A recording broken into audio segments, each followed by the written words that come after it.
23장에서는 다윗이 마지막 유언으로 남기는 고백이 오늘 본문 사무엘하 23장에 기록되어 있습니다. 근데 다윗이 자신을 어떻게 표현하냐면 이새의 아들, 높이 세워진 자, 야곱의 하나님께로 기름 부음 받은 자, 이스라엘의 노래에 잘하는 자로 이렇게 네 가지로 소개합니다. 이새의 아들이라는 것은 내가 어떠한 출신인지를 정확하게 밝혀주는 의미이고, 그리고 높이 세워진 자라는 것은 목동이었던 내가 하나님의 은혜로 왕까지 세워지는 모든 과정을 축약하고 압축해서 한마디로 표현한 것이 높이 세워진 자입니다. 그리고 기름 부음 받은 자라는 것은 하나님의 선택을 받아 하나님께 기름 부음 받음으로 하나님의 백성의 지도자로서 정식적으로 임명되었다는 그 정통성을 말하는 것이고, 이스라엘의 노래 잘하는 자라는 표현은 내가 하나님 앞에 힘들 때, 기쁠 때, 슬플 때, 고난 가운데 있을 때 하나님께 눈물로 호소하며 하나님을 찬양했다라는 것의 의미가 노래 잘하는 자라는 의미입니다. 그리고 이 자신을 네 가지로 표현한 다음에 그 다음에 표현하는 것이 이렇게 표현합니다. 돋는 해의 아침, 구름 없는 아침, 그리고 비 내리고 광선으로 땅에서 우미 돋는 새풀, 이렇게 표현합니다. 이 세 가지 표현을 그냥 표면적으로 보면 돋는 해의 아침이라는 것은 이 부족국가였던 이스라엘이 하나의 이스라엘 왕국으로 발전되어지고, 그리고 그 안에서 하나님께서 나를 세워주심으로 이 아침, 이 돋는 해, 새로운 시대가 출발해지는 아침으로서 표현하는 것으로 받아들여질 수 있고요. 그리고 구름 없는 아침이라는 것은 이제까지 다윗이 왕이 오르고 그 왕이 올라서 경험했던 그 수많은 세월 동안에 자신을 대적했던 사람들, 자신의 적국들이 다 사라지고 이제는 구름이 없는, 거칠 것이 없는, 어려움이 없는 그 광명한 아침을 표현하는 것처럼 우리가 받아들여질 수 있습니다. 그리고 비 내리고 광선으로 땅에서 우미 돋는 새풀이라는 것은 자신의 인생 가운데 고난과 슬픔과 아픔과 상실이 찾아왔지만 그럼에도 불구하고 하나님께서 나에게 은혜를 주셔서 내가 이 땅에서 다시 한번 새 풀을, 새 싹을 틔워낼 수 있는 은혜를 받았다라고 이해할 수 있습니다. 표면적으로 보면. 그런데 이것을 정확하게 성경을 깊이 묵상을 해보면 하나님의 영이 내 입에 임하셨다라고 말을 하거든요. 그러니까 지금 아침, 구름이 없는 아침, 비가 온 후에 광선으로 내리쬐고 그 안에서 솟아나는 이 새싹이라는 것은 자기 자신을 의미하는 것이 아니라 천년 후에 임하게 될 예수 그리스도를, 메시아를 예언하는 예표입니다. 그러니까 자신은 이새의 아들이 높이 세워진 자고 하나님께 기름 부음 받은 자로서 이스라엘이 노래 잘하는 자지만 누가 공의롭게 이 세상을 다스릴 수 있으며 누가 하나님을 경외함으로 사람을 섬길 수 있겠느냐? 예수 그리스도밖에 없다. 그 예수 그리스도는 이 아침, 새 풀, 그런 분이시다라는 것을 하나님의 영으로 대략적으로 1000년 이후에 오실 예수 그리스도를 예언하는 겁니다. 어떻게 보면 다윗의 인생이 너무나 부럽습니다. 왜냐하면 하나님께서 이새의 아들이었던 그 인정받지 못하는 그 아이를 선택하셨고, 그 하나님을 향한 믿음으로 골리앗을 무찌르게 되었고, 또 하나님께서 그를 사랑하셔서 그가 광야에서 도망 다녔을 때도 하나님이 그를 먹이시고 채워주셨고, 왕이 올랐을 때 그 수많은 어려움과 상처가 있었지만 그럼에도 불구하고 하나님께서 그와 함께 하심으로 결국 노년이 되어서 하나님께서 이 모든 것을 함께 하셨다. 이 은혜를 고백하는 것만으로도 충만한데 하나님께서 나의 입술 가운데 하나님의 영을 부어주셔서 장차 오실 메시아 예수 그리스도를 내가 말할 수 있는 되었다. 이거는 그야말로 인간이 할 수 있는 가장 위대한 하나님의 영적 경험이 아닌가라는 생각입니다. 그래서 우리는 다윗을 부러워하고 동경하기도 합니다. 그런데 문제는 하나님께서 다윗을 선택하셔서 이렇게 오랜 시간 동안 함께 하셨고 하셨고 위로하셨고 세우시고 고치셨고 성숙시키셨고 하나님의 나라를 이렇게 임하게 하셨으면 여기서 다윗의 유언으로 딱 끝나면 되는데 갑자기 왜 이 생뚱맞은 8절부터 계속 이제 이 다윗과 함께한 용사들의 이름이 나와. 왜 하나님께서 이들의 이름을 굳이 갑자기 넣으셨는가라는 생각을 안 할 수가 없습니다. 이 지금 다윗과 함께한 용사들을 보면 한 번에 800명을 무찌른 요셉바셀, 그리고 이스라엘 군대가 다 도망쳤을 때 혼자 싸웠던 엘르아살, 그리고 혼자 밭을 지키며 싸웠던 삼마, 이 사람들이 등장하면서 그 다음에 창으로 300명을 죽인 아비새. 별로 관심 없으시죠? 그저 다윗 얘기만 듣고 지금 제가 하는 말은 관심이 없으셔. 자, 보세요 여러분. 이 사람들이 등장하는데 처음에 누구였죠? 봐봐, 관심이 없대. 요셉 바세벳, 그리고 혼자 이스라엘 군대가 도망갈 때 혼자 싸웠던 엘드라살, 그리고 혼자 이 콩밭을 지켰던 삼마, 참으로 300명을 죽인 아비새. 이 정도까지만 해도 부담스러워요 사실. 그런데 이 성경은 쭉 그들의 부하였던 30명의 지휘관들을 쭉쭉쭉쭉 설명합니다. 제가 보고 읽겠습니다. 아사헬, 엘하난, 삼분, 엘리가, 엘레스, 이라, 아비에셀, 무분네, 살몬, 마하레, 헬레, 이떼, 분하야, 히떼, 아비알루, 이스마엘, 엘리야바, 요나단, 삼마, 아이양, 엘리벨레, 에히양, 헬세, 바하레, 이갈, 바니, 셀레, 나하레, 이라, 갈레, 우리야, 총 37명이 등장합니다. 관심 없으시죠?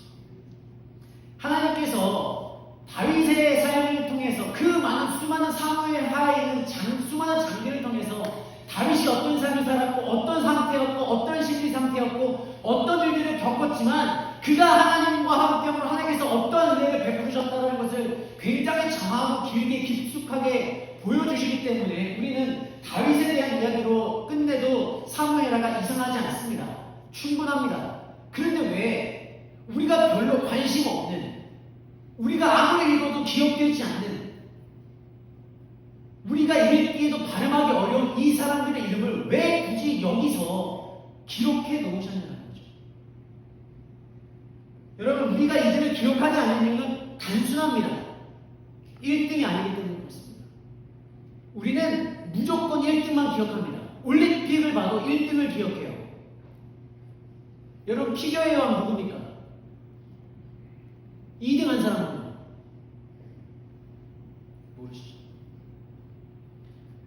여러분, 그 황영조가 너무 옛날 사람이야. 이봉주가 그것도 옛날 사람이에요. 오케이. 패스. 자, 여러분, 근데 우리가 세상 가운데 1등만 기억하고 2등, 3등, 4등이 누구였는지, 그들이 얼마나 많은 노력과 정성과 에너지를 쏟았는지 관심이 없습니다. 왜냐하면 그들의 초점은 누가 1등이었는가, 누가 위대한 업적을 남겼는가, 누가 승리했는가에 대한 것만 관심을 가져요. 그런데 이 세상을 바라보는 관점이 성경에서도 고스란히 드러납니다. 여러분, 믿음의 조상, 모른 척 하지 마세요. 믿음의 조상 아브라함, 출애굽시킨 모세, 애굽의 총리 요셉, 위대한 전도자 바울, 다 아세요. 그러면 여러분, 퀴즈입니다. 기도원이 하나님께서 너 전쟁해라 했을 때 무서워요. 너 무서워. 그럼 네 부하 한 명과 같이 데려가. 그랬더니 그 부하가 기도원과 함께 가서 정치를 확인하고 믿음으로 전쟁에 나갑니다. 이 기도원이 두려워했을 때 같이 걸어갔던 부하가 누굴까요? 모르시죠? 불합니다. 우리는 어쩔 수 없이 한 사람을 기억해요. 그 한 사람이 누구냐? 위대한 업적을 남긴 사람, 성공한 사람, 영향력이 높았던 사람, 이 세상 가운데 뭔가를 이뤄낸 사람을 기억합니다. 그런데 우리는 그 옆에서 그 사람이 그것을 이룰 수 있게 도와준 사람들, 그 사람과 함께한 사람들을 기억하지 않습니다. 왜요? 그들은 우리에게 중요하지 않아. 내가 되고 싶은 것은 세상의 1등입니다. 나는 이 세상 가운데 뭔가를 남기고 싶고, 내가 이 세상 가운데 뭔가 영향력을 나타내고 싶고, 내가 이 세상 가운데 승리해서 하나님의 살아계심을 증거하고 싶어.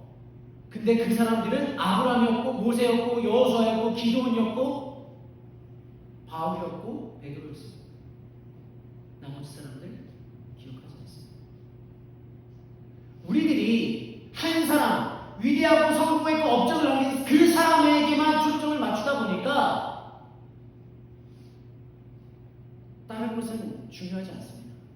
그것에만 관심을 갖다 보니까 누가 얼마나 승진했는지, 누가 얼마나 이뤘는지, 누가 얼마나 영향력을 많이 갖고 있는지를 중심으로 그 사람을 평가하고 기억합니다. 자, 여러분, 그런데 문제는요, 우리는 이 세상 가운데 어떠한 것을 이뤘고 어떠한 것을 행했고 어떠한 영향력을 가졌느냐를 중심으로 사람을 기억하고 판단하지만, 하나님은 그런 걸로 우리를 판단하지 않으신다는 거죠. 하나님에게 중요한 것은 너 얼마나 많이 이뤘니, 얼마나 많이 업적을 남겼니, 얼마나 많은 사람들이 너를 좋게 평가하니, 이것이 아니라 네가 하나님 앞에 얼마나 신실하게 살았느냐, 네가 하나님을 얼마나 붙잡았느냐, 네가 얼마나 하나님을 찾았느냐, 이것이 더 중요한 문제입니다.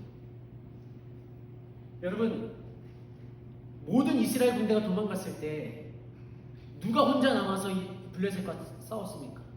엘르아살입니다. 아무도 기억하지 못합니다. 기념비도 없습니다. 모든 사람들이 도망쳤을 때 그 콩밭을 삼마 혼자 지켰습니다. 아무도 기억해주지 않습니다. 아무도 알아주지 않았습니다. 아무도 기념비를 세워주거나 아무나 공로를 인정해주지 않았습니다. 그런데 사람들은 다 잊었지만 하나님은 기억하셨습니다. 그리고 하나님이 기록하셨습니다. 이 증거가 히브리서 11장입니다. 히브리서 11장에는 우리가 좋아하는 성경의 위대한 사람들이 쭉 나열되어 있습니다. 태초부터 이제 그 신약에 이르기까지 하나님의 믿음의 사람들이 쭉 나열되어 있습니다. 그래서 우리가 좋아하는 웬만한 성경 인물들은 다 등록되어 있습니다. 그런데 하나님은 거기서 끝나지 않습니다. 뭐라고 말씀하시냐면 어떤 이들은 이러한 말을 통해서 이름 없는 사람들을 기록해 놓으셨어요. 그 어떤 이들이라는 사람들은 이 세상 가운데 성공한 사람들, 업적을 남긴 사람들, 많은 사람들이 기억해주고 좋게 평가해준 사람들, 이런 사람들이 아닙니다. 뭐라고 성경에 기록되어 있냐면 어떤 이들은 옥에 갇히기도 하였고, 어떤 이들은 토백 혀기름을 당하기도 하였고, 어떤 이들은 옥에 갇혔고 광야 생활했고 도망다녔다라고 표현되어 있습니다. 그 어떤 이들은 왜 기록되었냐면 세상적으로 그들을 바라보면 그들은 실패한 인생입니다. 아무도 그들이 무슨 인생을 살았는지, 어떠한 삶을 했는지, 어떠한 업적을 이루는지 아무도 알 수 없습니다. 그런데 그들이 성경에 기록됐습니다. 왜요? 그들이 세상 가운데 뭔가를 잘해서 뭔가를 이루어서 뭔가를 남겼기 때문이 아니라 하나님을 향한 믿음이 변치 않았기 때문에 성경에 기록된 것입니다. 그러면 여러분, 하나님께 중요한 것은 내가 어떤 업적을 갖고 어떠한 영향력을 나타냈으며 얼마나 많이 가지고 누렸느냐가 중요한 게 아니라 내가 어떠한 삶을 살든 하나님을 향한 믿음이 있었느냐가 정말 중요하다면 우리는 본질적인 질문을 해봐야 돼요. 왜 우리는 자꾸 세상 가운데 뭔가를 이루려는 욕심을 갖고 있는가? 왜 우리는 자꾸 뭔가를 해서 하나님의 살아계심을 증거하고 싶어 하는가? 왜 우리는 자꾸 뭔가를 가짐으로써, 뭔가를 성취함으로써 하나님의 은혜를 증거하고 싶어 하는가? 이것이 우리가 가져야 되는 본질적인 질문입니다. 여러분, 왜 우리가 인간은 성공하고 싶다고 생각하십니까? 왜 인간은 이름을 남기고 싶다고 생각하십니까? 성공을 해야 되니까? 아닙니다. 사실은 정말 솔직하게 생각해보면 우리는 성공하고 싶은 게 아니라, 성공 자체의 문제가 아니라 성공을 통해서 내가 인정받고 싶은 거예요. 내가 성공을 해야 인정을 받거든. 내가 어떤 것을 이뤄야 사람들이 나를 기억해 주거든. 내가 뭔가를 대단한 걸 해야 나를 좋게 평가해 주거든. 그래서 우리들의 목적은 성공이 아니라 사실 성공을 통해서 내가 사람들한테 인정받고 존중받고 싶은 욕구가 있는 겁니다. 이 욕구를 증명하기 위해서 돈을 많이 벌려고 하고 유명해지려고 하고 권력을 가지려고 하고 업적을 남기려고 하는 이것이 우리들의 욕구예요. 그래서 우리가 누군가가 나를 인정해주지 않으면 속에서 부글부글 끓어. 물론 하나님께 영광입니다라고 하지만 그 하나님께 영광을 돌리는 나를 인정해주지 않으면 거기서 내가 마음이 불편해지기 시작해요. 신앙생활 정확하다 그렇습니다. 내가 하나님의 은혜를 받아 하나님께 은혜에 감사해서 내가 교회 교사를 수십 년 했어. 근데 아무도 알아주지 않아. 인정해주지 않아. 누구는 칭찬해주는데 아무도 날 인정해주지 않아. 그럼 거기서 속에서 뒤틀리기 시작해요. 내가 열심히 찬양을 했어. 하나님께 영광을 돌리려고 했어. 뭔가를 했어. 수십 년 봉사를 했어. 그런데 사람들이 나를 알아주지 않아. 인정해주지 않아. 내 발언권이 없어. 내가 뭔가를 말해도 사람들이 받아주지 않아. 그럼 거기서 마음이 뒤틀리기 시작합니다. 왜요? 말은 하나님께 영광이고 말은 하나님께 헌신이었는데 그 사역을 통해서 내 그 일을 통해서 내가 인정받고 싶었던 거거든요. 내가 존중받고 싶었던 거거든요. 내가 이제까지 했던 일이 가치 있었다라고 인정받고 싶은 거예요. 내 삶이 의미 있었다라고 인정받고 싶은 거예요. 근데 그게 안 되니까 우리는 자꾸 다르게 표현을 합니다. 즉 우리들의 목적은 성공 자체가 아니라 인정받고 내 삶에 가치 있다, 의미 있다는 얘기를 듣고 싶어 한다는 거죠. 그러면 여러분 이게 과연 오늘의 문제일까? 아닙니다. 이 문제는 태초부터 있었습니다. 하나님께서 인간을 창조하신 다음에 아담의 타락 이후로 방향성이 인간의 관심의 방향성이 바뀌어요. 그러면서 사람들이 바벨탑을 만들기 시작합니다. 사람들이 왜 바벨탑을 만들었습니까? 이 바벨탑을 보면 사람들이 길을 잃었을 때 우리를 보고 아 여기가 어딘 줄 알겠구나. 어떻게 하면 우리가 더 사람들과 소통할 수 있을까를 위해서 이 바벨탑을 만든 게 아닙니다. 창세기 11장 4절에 보면 뭐라고 기록되어 있냐면 자기 이름을 위하여예요. 그러니까 내가 이 바벨탑을 쌓아 올림으로써 내가 인정받고 싶은 거예요. 내가 이 바벨탑을 쌓아 올림으로써 내가 이 세상 가운데 업적을 남기고 싶은 거예요. 그래서 자기를 위하여 자기 이름을 위하여 바벨탑을 쌓아 올렸습니다. 근데 우리는 여전히 우리들의 삶 가운데 바벨탑을 쌓아 올리고 있어요. 사람들이 인정받고 싶어서 사람들이 나를 존중해 주기를 원하니까 사람들한테 칭찬받고 싶으니까 자꾸 내 삶에 바벨탑을 자꾸 쌓아 올려요. 신앙생활을 자꾸 바벨탑으로 쌓아 올려요. 근데 이게 인정받지 않으면 하나님을 위한 게 아니라 내가 기분 나빠. 그런데 여러분 복음은 전혀 다른 차원을 이야기합니다. 세상은 네가 뭔가를 이룸으로 너의 존재의 가치를 증명해야 돼. 돈을 많이 벌고 성공하고 사업이 부흥케 되고 어떠한 영향력을 가지면 정말 네가 하나님의 이름을 하나님의 살아계심을 증거할 수 있을 거라고 굉장히 교묘하게 말합니다. 그런데 복음은 단 한 번도 그런 식으로 말씀하지 않으십니다. 왜냐하면 복음은 시작부터가 다릅니다. 복음은 어떻게 시작하냐면 우리 존재 자체를 뭐라고 표현하세요? 하나님의 형상대로 지음받았다고요. 하나님의 형상대로 지음받았기 때문에 우리들의 시작 자체가 세상 가운데 인증받을 필요가 없는 존재들이에요. 세상 가운데 평가받을 필요가 없는 존재들입니다. 그런데 우리는 자꾸 사람들한테 인증받고 싶어해, 증명하고 싶어해, 평가받고 싶어해. 그러니까 자꾸 세상 사람들과 비교하면서 초라해지고 열등감이 생기고 비교의식 가운데 다른 사람을 시기하고 미워하게 됩니다. 그런데 복음은 너 비교할 필요 없어. 너의 존재는, 너의 가치는 세상 가운데부터 오는 것이 아니라 하나님의 형상대로 지음받았기 때문에 너가 살아있는 그 존재 자체가 하나님께 귀한 존재야. 그리고 너는 이미 죄인 되었을 때 하나님께서 너를 자격 없이 조건 없이 사랑해 주셨기 때문에 너는 너에 대한 가치를, 존재를 세상 가운데 증명할 필요 없어. 그러니 너는 사람들의 눈에, 사람들의 시선에, 사람들의 기준에 휘둘리지 마. 너는 여호와 하나님만 바라봐. 이게 복음이에요. 이것을 알았던 사람이 세례요한입니다. 세상 사람들이 그렇게 세례원을 띄워줄 때 나는 새하여야 하고 예수는 흥하여야 하겠다고 말했어요.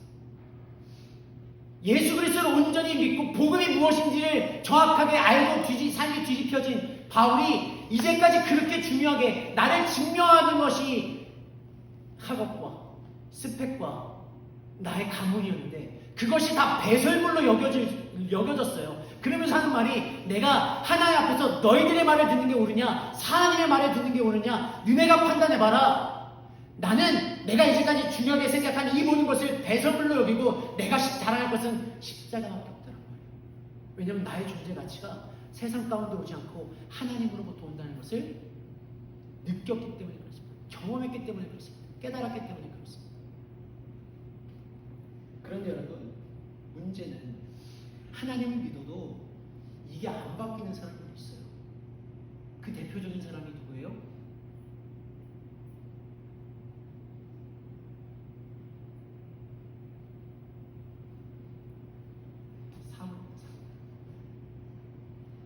하나님의 선택을 받아 기름 부음 받았잖아요.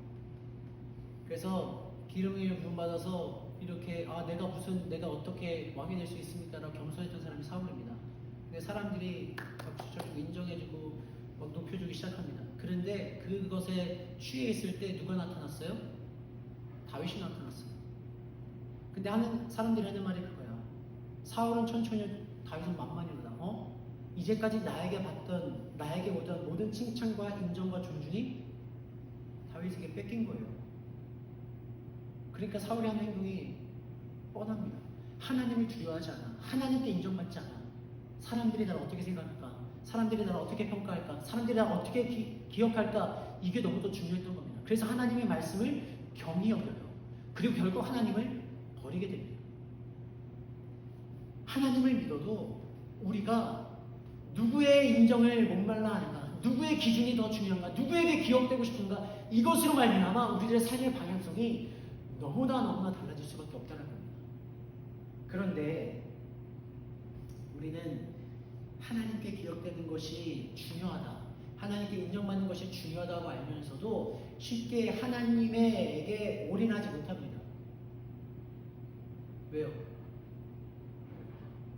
하나님이 나를 기억하신다는 의미의 진짜 의미를 모르기 때문에 그렇습니다. 여러분, 하나님이 나를 기억하신다는 게 무슨 의미일까요? 하나님이 나를 기억하신다는 것은 하나님께서 나를 잊지 않으시고 나란 존재를 알고 계신다 라는 것이 하나님이 기억하신다는 것이 아닙니다. 하나님이 기억하신다는 것은 나란 존재를 아시고 나란 존재와 함께 하신 하나님의 언약을 기억하시고 그 언약을 이루시기까지 하나님이 행동하시며 내 인생 자체를 책임지신다가 기억하신다 이 의미예요. 이해되십니까? 인간이 기억한다는 것은 내가 너란 존재를 잊지 않았어요. 여기서 끝입니다. 근데 하나님이 기억하신다는 것은 내가 너란 존재를 알고 내가 너와 맺은 언약을 알고 이 맺은 언약을 하나님의 때에 하나님이 기뻐하시는 방법으로 이루실 때까지 하나님께서 책임지신다가 하나님께서 기억하신다라는 의미입니다. 여러분, 하나님께서 노아를 기억하셨어요. 근데 이 기억하셨다는 게 홍수가 내린 다음에 온 지면이 물로 덮였지 그래 노아는 거기서 잘 있을 거야가 아니에요. 하나님께서 노아를 기억하심으로 말미암아 온 지면에 있던 물들이 하나님께서 노아를 기억하심으로 말미암아 안개가 걷히고 물이 걷히고 땅이 드러나면서 노아가 새로운 땅에 발을 내딛게 하셨어요. 이게 하나님이 노아를 기억하심입니다. 하나님께서 이스라엘 백성을 기억하셨습니다. 이스라엘 백성이 애굽의 너무너무 과한 농욕으로 인하여서 힘들어하고 슬퍼하고 하나님께 부르짖을 때 하나님께서 그들을 기억하셨어요. 그래서 기억하셔서 얘들 힘들겠구나, 어려운 인생 살고 있겠구나, 아이고 어쩌지가 아니라 너희들의 이 이스라엘 백성들을 기억하심을 말미암아 하나님께서 모세를 준비시켰고 모세를 보내셔서 이들을 출애굽시키셨어요. 이것이 하나님의 기억하심입니다. 그러면 하나님께서 우리를 기억하시는 삶을 우리가 살아가고 있는가? 정말 하나님이 우리를 기억하고 계신가? 생각해 보아야 됩니다. 여러분, 예수님께서 십자가에 못 박히실 당시 십자가 왼편에 있던 죄수가 주여 나를 기억하소서 라고 말합니다. 그랬더니 이 예수 그리스도가 뭐라고 말씀하시냐면 네가 오늘 나와 함께 낙원에 있으리라. 이게 어떤 의미냐면요, 하나님께서 그를 기억하셔서 어떻게 하셨어요? 구원시키셨어요. 하나님의 기억하심은 우리가 인간이 생각하는 것처럼 있는 것이 아니라 하나님께서 나라는 존재를 기억하시고 나를 아시고 나의 기도를 주님께서 들으시고 하나님의 언약을 하나님의 방법으로 성취하셔서 하나님이 나를 구원에 이르시게 하는 모든 과정이 하나님의 기억하십니다. 근데 여러분 되게 중요한 게 뭐냐면 우리들의 인생의 가치는 세상 사람들로부터 오지 않습니다. 우리들의 인생의 가치는 하나님이 나를 기억하신다에 있어요. 내가 어떠한 삶을 살든 어떠한 문제가 있든 어떠한 죄를 지었든 내가 인생 가운데 실패를 했든 하나님이 나를 기억하신다는 거예요. 그 기억하심으로 말미암아 내가 오늘을 살아가는 겁니다. 그 기억하심으로 말미암아 우리가 하나님을 아버지라 부를 수 있는 겁니다. 그 기억하심으로 말미암아 우리가 죄를 지었어도 하나님께 돌아올 수 있는 겁니다. 왜냐하면 하나님의 언약은 신실하시기 때문에, 하나님의 사랑은 변치 않으시기 때문에, 하나님의 은혜는 나의 자격이나 나의 조건이 아니기 때문에, 끊임없이 부어진 하나님의 은혜 때문에 우리가 하나님께 나아갈 수 있는 겁니다. 여러분, 위로는 사람들에게 오지 않습니다. 위로는, 진정한 위로는 하나님으로부터만 올 수 있습니다. 하나님으로부터만 옵니다. 그렇기 때문에 우리가 붙잡아야 되는 것은 예수 그리스도 하나님 한 분입니다. 여러분, 우리가 하나님을 믿지만 여전히 세상 가운데 뭔가를 하고 싶은 마음이 있습니다. 성공하고 싶은 마음이 있습니다. 물론 저도 그렇습니다. 이왕이면 사역하는 거 사람들한테 인정받으면 좋고, 이왕이면 제가 사역하는 모든 모습들이 사람들한테 인정받고 가치가 있고 의미 있었다고 평가받았으면 좋겠어요. 그런데 이거보다 진짜 중요한 것은 내가 정말 하나님 앞에서 신실했을까? 내가 정말 하나님 앞에 온전히 나의 삶을 살았을까? 내가 정말 하나님을 믿음으로 오늘 하루를 살아갔을까? 이것이 더 우리가 집중해야 되는 삶의 방향성입니다. 실패해도 괜찮습니다. 넘어져도 괜찮습니다. 하나님이 우리를 잊지 않으시기 때문에, 하나님이 우리를 포기하지 않으시기 때문에, 하나님이 우리와 함께 하시기 때문에.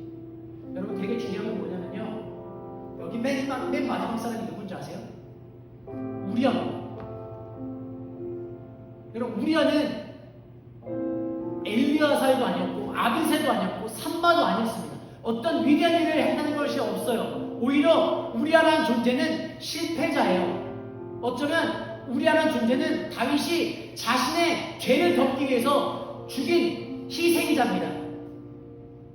그래서 다윗에게는 다시는 보고 싶지 않은 이름, 우리아라는 이름이 떠오를 때마다 나의 친구가 드러나기 때문에 부담스럽고 지워버리고 싶은 이름일 수 있어요. 그런데 하나님은 이 우리아라는 이름을 마지막에 딱 기록해 놓으십니다. 왜요? 우리아가 잘나서가 아닙니다. 우리아가 하나님 앞에 온전한 신실한 믿음을 가지고 있었기 때문에 인간은 지운다 할지라도, 인간은 잊어버린다 할지라도 하나님께서 기억하고 계신 거예요. 그렇기 때문에 우리의 삶의 방향성은 세상 사람들이 박수 쳐주는 삶을 그 세상 속에서 살아가는 것이 아니라 하나님의 손 안에서 살아가는 사람이 되어야 돼요. 사람들이 인정해주는 사람이 아니라 다른 사람 다 몰라줘도, 다른 사람들이 인정해주지 않아도 하나님만 나의 부분을 아시고, 하나님만 나의 기도를 아시고, 하나님만 나의 삶을 아신다면 그거 한 분만으로 충분합니다라고 고백되어질 수 있는 인생이 되어야 돼요. 여러분, 우리가 모두가 다윗이 될 수 없습니다. 우리는 다윗이 되고 싶어요. 솔로몬이 되고 싶어. 모세가 되고 싶어. 바울처럼, 베드로처럼 위대한 일을 하고 싶어요. 맞아요. 그런데 우리가 그렇게 안 돼요. 그런데 그것은 사람들의 기준이고 사람들의 관점이에요. 하나님의 관점은 그게 중요하지 않습니다. 내가 얼마나 하나님 앞에 신실하게 살았는가, 얼마나 하나님을 붙잡았는가, 이게 더 중요한 사실입니다. 내가 아무도 모르게 흘린 눈물, 하나님 앞에 너무도 아파서 목소리가 나오지 않을 정도로 하나님 앞에 신음했던 그 기도를 하나님은 듣고 계시고 기억하고 계시고 지금도 역사하고 계시다는 거죠. 여러분, 우리들의 삶 가운데 이런 하나님의 은혜가, 하나님의 위로가 충만했으면 좋겠어요. 막 사람들에게 인정받고 내가 삶이 가치 있었다, 의미 있었다라고 인정받으려고 발버둥치기보다 하나님이 나를 기억하고 계시다, 하나님이 나를 기억하시기에 내가 오늘까지 살아올 수 있었다 라는 이게 더 큰 위로가 되었으면 좋겠습니다. 정말 다른 사람 몰라줘도, 내가 열심히 가정 가운데 봉사했는데 내 가족이 몰라줘도, 내가 신앙생활 열심히 했는데 교회에서 안 알아주지 않아도 하나님이 나를 아시고 나를 버리지 않으시고 나를 포기하지 않으시고 나에게 잘했어, 수고했어, 고생했어, 내가 너로 인해 기뻤다라는 이 말, 이게 여러분에게 진짜 위로가 되기를 주님의 이름으로 축복합니다. 여러분, 하나님께서 여러분의 인생을 기억하시기에 우리들의 인생은 실패한 것이 아닙니다. 하나님께서 우리들의 인생을 기억하시기에 우리의 인생은 초라한 게 아닙니다. 하나님께서 우리와 함께 하시기에 우리의 인생은 부족함이 없습니다.